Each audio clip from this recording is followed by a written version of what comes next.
साथियों नमस्कार। मैं आपके बीच एक शानदार सी स्टोरी शेयर करना चाहूंगा कि ओवर थिंकिंग करने वाले की क्या हालत होती है, जो हद से ज्यादा सोचते हैं, यानी परिस्थितियों को अपने अनुसार ढालने की कोशिश करते हैं। उसके जीवन में किस तरह का परेशानी आती है और उस परेशानी का जो सॉल्यूशन होता है वो ओवर थिंकिंग यानी ज्यादा सोचने की वजह से उस समस्या का हल नहीं निकाल पाते। उससे रिलेटेड एक स्टोरी मैं आपके बीच शेयर करना चाहूंगा। एक व्यक्ति था जो महादेव के बहुत अनन्य भक्त था। अभी महाशिवरात्रि भी आने वाली है और कष्ट हरा, दुख हरा, रोग हरा, दारिद्र हरा, हर हर महादेव। तो उनका एक अनन्य भक्त था और वो जो है सो बहुत ज्यादा महादेव की पूजा पाठ किया करता था, लेकिन बहुत ही दरिद्र था। तो माता पार्वती और भगवान महादेव ऊपर से देख रहे थे।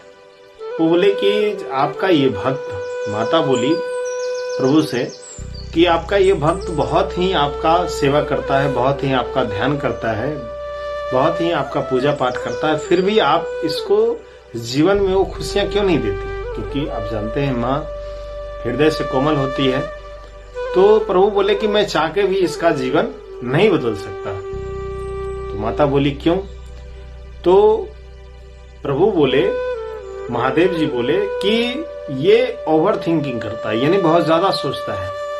ये हमेशा इसको ये लगता है कि मैं आगे का बहुत ज्यादा ये सोचने लगता है, और जिसकी वजह से मैं कुछ देना भी चाह रहा हूं लेकिन मैं इसे दे नहीं पा रहा हूं। माता जिद करने लगी, और आप भी जानते हैं कि अगर जिद किया जाए, स्त्री जिद की वजह से कुछ भी मनवा लेती है, और प्रभु तो कहीं न कहीं माता का बात टाल नहीं सकते हैं। इसलिए उन्होंने बात को माना। बोला कि नहीं, आप अगर इतना जिद कर रही हैं तो मैं आपके सामने आपको ये लाइव दिखाना चाहूंगा कि मैं इसको देना चाहूंगा लेकिन ये ले नहीं पाएगा, क्योंकि ये बहुत ज्यादा सोचता है, ओवर थिंकिंग करता है। तो उन्होंने क्या किया कि बोले कि देखिए ये जा रहा है जिस रास्ते में, उसके आगे मैं एक सोने की ईंट रख देता हूं। और जैसे ही वो आगे बढ़ा, अब वो क्या हुआ, अब जैसे ही आंख से अगर दिख रहा है, अगर आगे जाएगा वो ईंट दिखेगा तो वो ले लेगा, धर्मान बन जाएगा, दरिद्र नहीं रह पाएगा। लेकिन जैसे ही प्रभु ने ये लीला रची और ईंट उसके सामने रख दिया, तो अब वो ओवर थिंकिंग की वजह से सोच रहा है कि एक अंधा इंसान कैसे चलता है। अब वो क्या किया, आंख पे पट्टी बांधा, एक लाठी ले लिया और ऐसे ऐसे करते चला गया। थोड़ी ही दूर पे था, जैसे ही लाठी उससे टकराई, अब वो इंसान क्या बोलता है, कितना पागल इंसान सब है कि क्या कहते हैं, रोड पे ही ईंट रख देता है। अंधा इंसान कैसे चले भाई? वो क्या किया, लात मारा और उसको साइड कर दिया और आगे निकल गया। अब प्रभु ने बोला, देख लिया ना देवी कि मैं इसे देना चाह रहा हूं लेकिन ये ले नहीं पा रहा, क्योंकि ये ओवर थिंकिंग करता है। इसलिए हमें पहले ही किसी चीज को पहले जज नहीं कर लेना चाहिए। जो परिस्थिति है उसी में हमें अपने आप को, उस समस्या परिस्थिति को सॉल्व करने का सॉल्यूशन ढूंढना चाहिए, ना कि हमें ओवर थिंकिंग करके और जो परिस्थिति उसको और डामाडोल कर लेना चाहिए।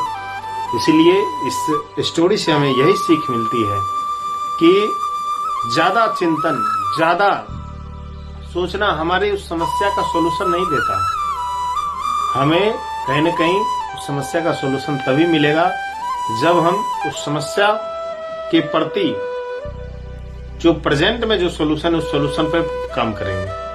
इसीलिए ज्यादा सोचना, ओवर थिंकिंग हमारे लिए कहीं भी लाभदायक नहीं हो सकता। धन्यवाद।